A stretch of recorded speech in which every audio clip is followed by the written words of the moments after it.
Hello, everyone, and welcome to Twitch Monster 27 and on the YouTube side, 105 The Drive. We thank everyone for joining us for this episode of KMR exclusive, episode 5, five-time series champion, the White Hammer. Hammer, we appreciate you joining us today, man, to go down memory lane. How you doing today? I'm doing good. It's glad to be on the broadcast with y'all. Yeah, man. So been I've been waiting a long time actually to have you on board. I mean, honestly, I've been I wish you could have been number one or number two. You've been had a lot of success here in KMR, and so let's go down memory lane and see what we can remember. Can you tell us anything about your first races in KMR? What were they like? I mean, it was different racing with a bunch of different people, and just getting the hang of running with some of the people like Destroyer and everybody just rattling your cage a little bit. But other than that, it went pretty smooth to be a little league race. I thought it was going to be horrible, but it was ran pretty good and everything was taken care of. Yeah, do you remember your very first race in the league? Obviously, like you said, everything was different. Do you remember your very first race? Because I do remember it for you. So if you can't remember it, I can help you out. But do you remember? Because you weren't the White Hammer then. You were Casey Jordan. That's another lifetime ago, we know. But do you remember that very first race in that seven car? Ah, man, I don't remember. That was like 2014, I think. It's been a Something minute. like that. Yeah. Yeah, it has. So let me help you out. Let's see if we can fill in some gaps, okay? It was Homestead, Miami. Okay? It was a championship race for myself, Fractured, and Team Trace, who's no longer runs with us. And we were all gunning for a championship. And we included you. You were making your debut. That was also the debut of Spheric Rope, uh, Surplus Rope, um, and there were a few others that made their debut that race. You remember anything about a Homestead race? I can't say I did, man. I don't remember too much about it back then. Well, I tell you what, you did pretty good. You finished in the top five in that race. Ran really, really clean, and yeah, you did pretty good in that race. So yeah, so it wasn't too bad. It wasn't like what happened with me and Rote when he just straight up wrecked me and ruined my championship hopes. But anyway, we won't go on that note. We won't go down that road. Okay, so obviously you've been around a while. You've seen a lot of changes. Can you talk about some of the changes that you experienced in the league through your time and those many, many seasons that you ran? Well, I know once we hit up on what I guess NASCAR Heat in Forza 6, I my domination stopped. Everybody started getting better and more technological with it, with the game system and everything. Still old school, but yeah, the stage races and all the rules that kept the racing fairly clean with all the foul language and all the getting angry and wrecking people on purpose. Done a lot of changes with that, and just other than that, man, you gaining a lot of cars and a lot of different players in a league that I didn't think was going to go to the last 10, 15 people that we had in 24. Seems like it's gone a long way. Who stood out to you the most when you were running? Who was some of the people that you aimed for as you came through the ranks? Some of the people that you enjoyed, really having really good battles on the racetrack with. Can you take us down any of those battles? Um, I don't know about battling, but I can tell you a couple guys you'd have to watch out for, and that was old Destroyer and old Slothy. Man, old Slothy and Destroyer, they like to rattle your chain a little bit. yeah, buddy. Yeah, buddy. You got any personal experiences? Can you think of any races in particular you ran back then, and you were like, we got to watch out for this guy? Any side by side battles or anything like that? I don't recall too much. I was always out front, away from everybody, so I mean, there was no big passing going on. But nah, man, honestly, I really can't remember too much. Just Good fun, enjoying racing with everybody though. I'd like to get back at it eventually. Yeah, definitely. We love to have you back. This season is going to be one of the biggest seasons we've ever experienced, where we had the most veteran drivers return to the league. But that's for a later time. Can you describe your first championship? Because if you can't, again, I can help you out with that. But can you describe your first ever championship and just what it was like to win? Was the season difficult for you? What do you remember about that? I I don't really remember too much. I know it was a stress relieving, man. You've won what 3 or 4 before I even started, so I mean, I was just trying to make my marks up there with you because you had an advantage over everybody. Honestly, you had a lot of championships already under the belt, so you knew how to win them. I was just what, third season in maybe. Yeah. Mm-hmm. Yeah, I was just getting some experience under my belt. And after that first one, man, they seemed like they came fairly easy after that, but getting that first one was a little Yeah. Mm-hmm. head case in there. Yeah. Okay. So let's see if we can help add some detail to that. All right. So your first championship came at Kentucky under the lights. So let's paint the picture here. You were chasing me. Um, it was basically just you and I, as far as who could win that championship. Now, I had to go out there and just run my race, finish the race. I won a championship. That was it. You, on the other hand, not only did you have to win the race, you had to dominate the race because back then, remember, you had a point for leading a lap, you had a Yeah. point for leading the most laps, you had, or not even a point, it was a couple points for the pole, a point for the fastest lap. So there was a lot of bonus points you could get. Hmm. You had to get those bonus points, and you had to win the race in order to win that title. And I'm gonna tell you, this haunts me to this day, this moment. And I think if you listen back to any of the previous broadcasts, you'll probably hear the disappointment, frustration, and downright just anger in my voice, describing what happened when I was wrecked by those guys coming. I just came out of pit road. I'm running on the high side. Everybody, y'all go ahead and pass me. Two dudes that were subbing for people in the league. Somebody got bubbled. I don't know what happened. All I know is I'm running my race, and then I see on my screen, you have been fatally damaged, and you are returning to the main menu. And I just remember you laughing. I just remember the laugh. That's all I remember. It's just you laughing. After you said, "Hey, Cookie, did you wreck out?" I said, "Yeah." And then you just laughed. I was just, yeah, I was done. I was like, okay, this is okay.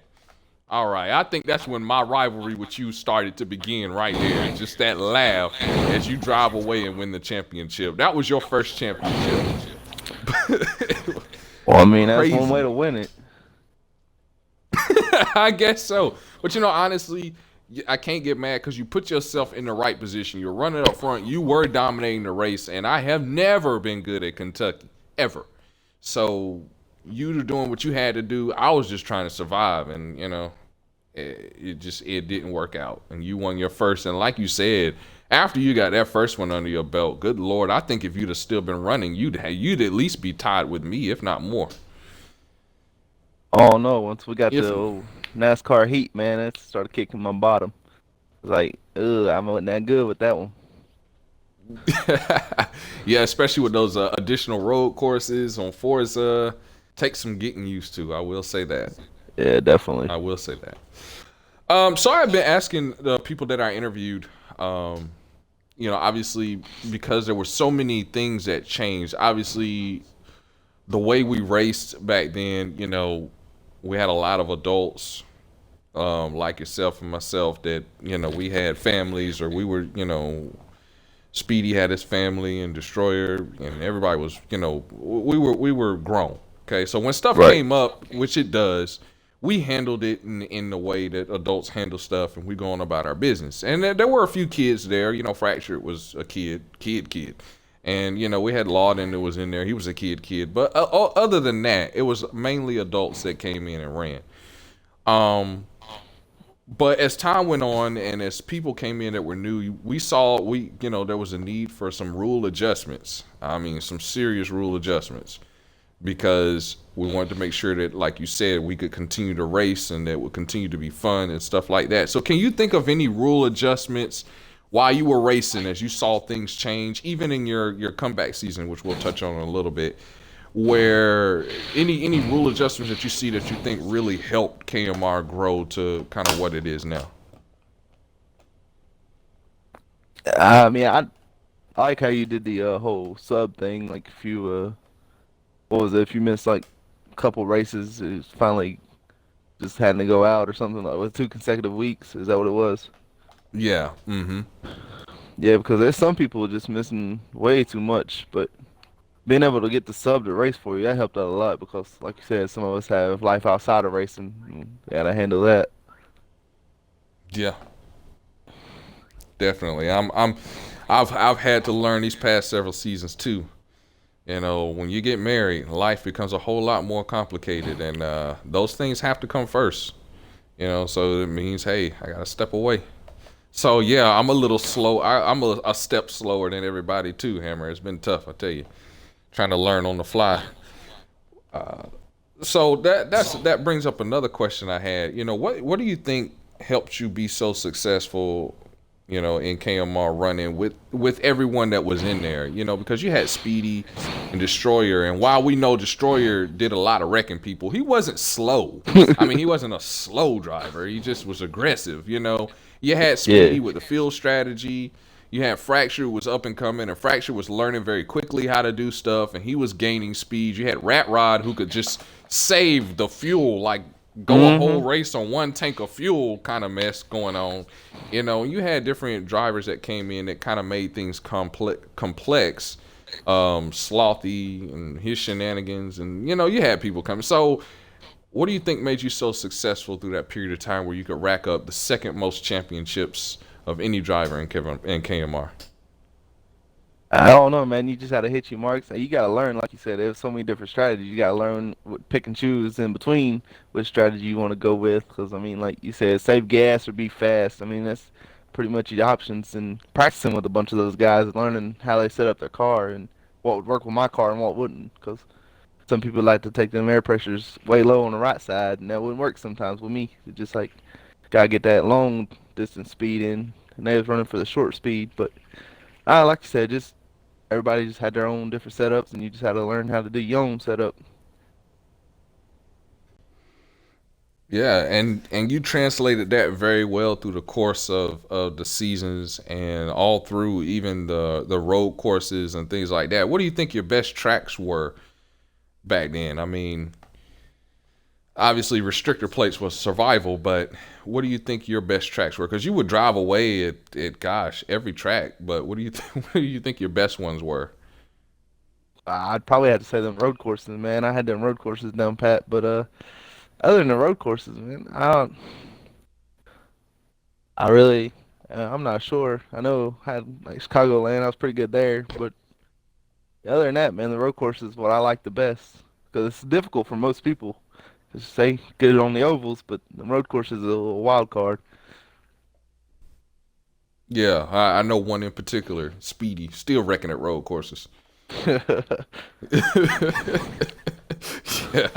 still wrecking at road courses. Okay, so let's see if we can kind of fly through. Let's see, you ran several different teams.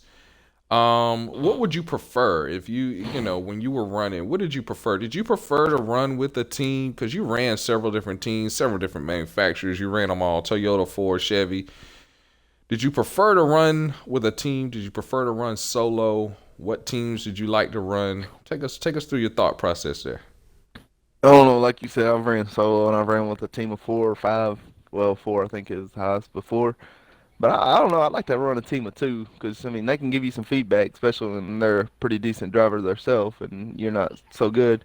They can give you some feedback and good to practice with you when during the off week that you're not racing and stuff. So I mean solo has a lot of benefits too because you ain't really got to be a team player there. But if you run with a team of 2, I'd say 2, 3 at the max. But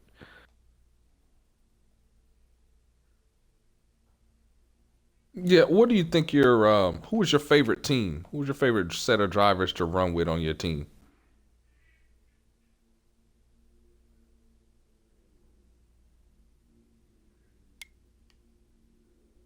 Got a copy?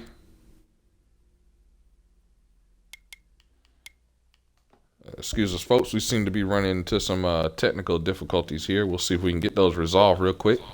Oh, All Henry, right, you yeah, got I'm us? back. Okay. Yeah, my All right, all controller right. cut off on me. Something about that. That's fine.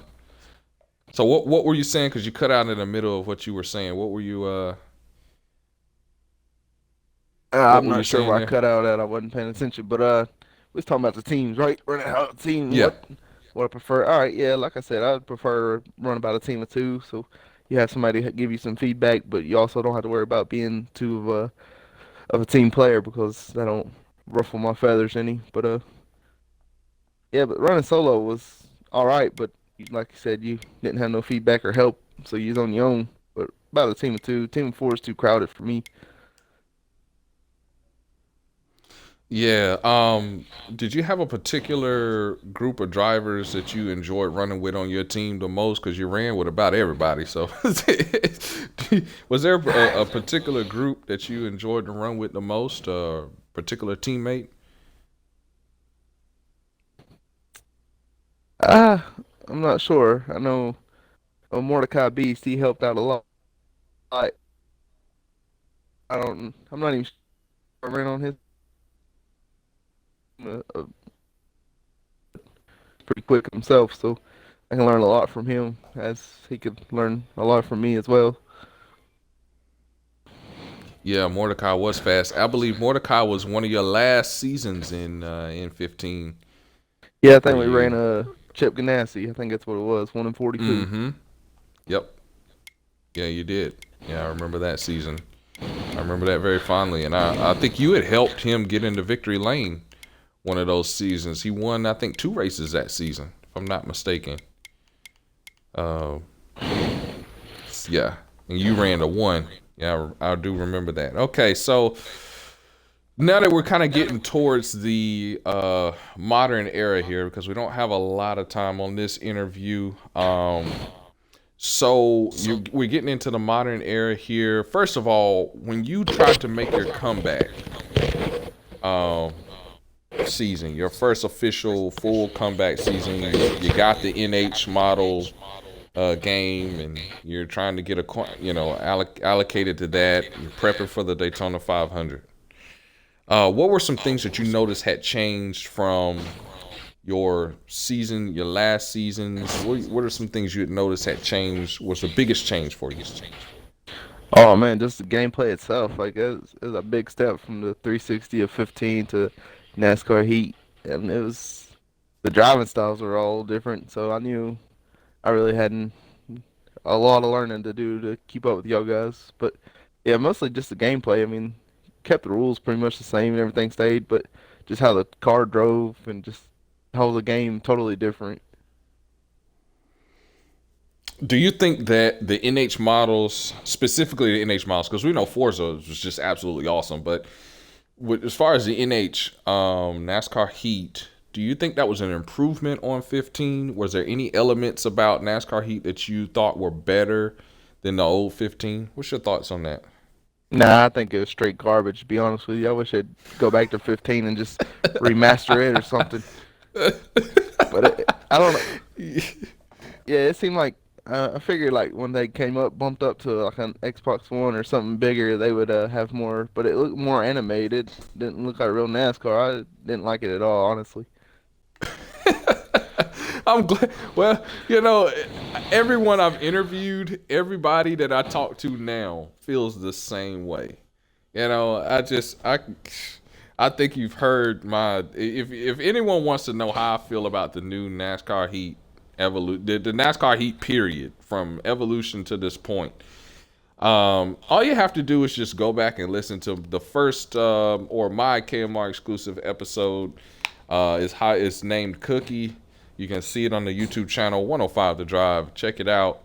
You'll hear me talk about it and my thoughts on it. And everyone that I've ever interviewed or talked to in and outside of KMR feels the same way. I haven't talked to anyone who's liked the game to the point where they're like, yes, it's so much better. Um, just know you can't improve the graphics and not and make the gameplay worse and expect people to like it. But anyway, that's why there's iRacing. So anyway, so you try to come back. You're back in the 7 car, Daytona 500. Just take us through that 500 because you ran mostly in the back in that 500. Just take us through that experience on Forza there. Yeah, like I said, it's a whole different thing because I think I only ran like a couple qualifying races on Forza itself, so I'm still getting the hang of it, man. Like everybody they was used to the racing style, and I wasn't, so I was like, I can't do that. So I didn't want to mess up anybody's race, so I just kind of hung out in the back, try to get the hang of the game. Yeah, what ended up happening to you? Because you did DNF out of that race. What ended up happening in that? I think it was stage 1 or stage 2. I believe you wrecked out of. Yeah, I think I went down and hit the apron, and it slung me back up to. Just had a lot of cosmetic damages I couldn't fix, so then eventually I think the engine just finally let out on it and said I had too much damage to finish the race or something. Or it was 100% damage, and I think one of your rules was if you got 100% damage, you got to get out. So Yeah, yeah, yeah, that's what happened to me. I had too much damage. Like I said, the car was a lot different driving, so I was like all over the place anyway. So yeah. That Forza model it is something else. I wish that Forza could have took over the rights to NASCAR and created a NASCAR game. I think it'd probably be by and far the best game created on console. With the detail that they put into creating their sports games, I think NASCAR would just be out of this world. But unfortunately, that's not what happens. It's just like Disney owning the rights to movies you once loved. But anyway, that's no. That's we're not going there either. All right, so if you made a return, what would your expectation be? Let's just say, because we know unfortunately it won't be happening this season, at least not initially. We know that real life comes first, but if you were gearing up for this season, what would your expectations be? Where would you end? Where do you think you'd end up as far as teams and numbers? What do you think you would be doing right now? oh no, I'd definitely be in a Chevy. But as far as teams, I don't know. I'd want to have somebody like that's experienced enough to be able to help me get back to my competitive level. But as far as expectation, I'd probably say at least finish the race, be a little competitive. I mean, I'm not going to expect to win. I mean, I'm very competitive and I'd want to win, but I know I wouldn't be able to win right off the bat. But yeah, getting on a team of as far as I'd want to, about 3 with some really good experienced drivers that can help me get back into the fold of things. Yeah, definitely, man. Have you been able to see any of the broadcasts or live streams of any of the races from last season?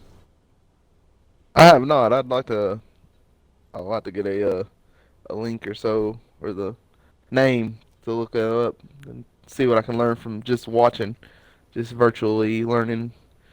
But yeah, like I said, one day, hopefully soon down the road, I'd like to make my return. Okay.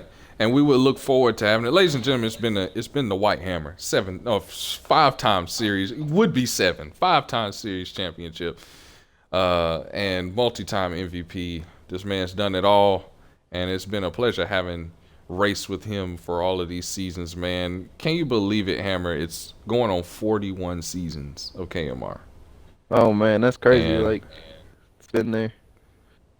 I'm glad, but I'm surprised. There's been several times that have come up where I thought, okay, this is it. This is where KMR dies right here.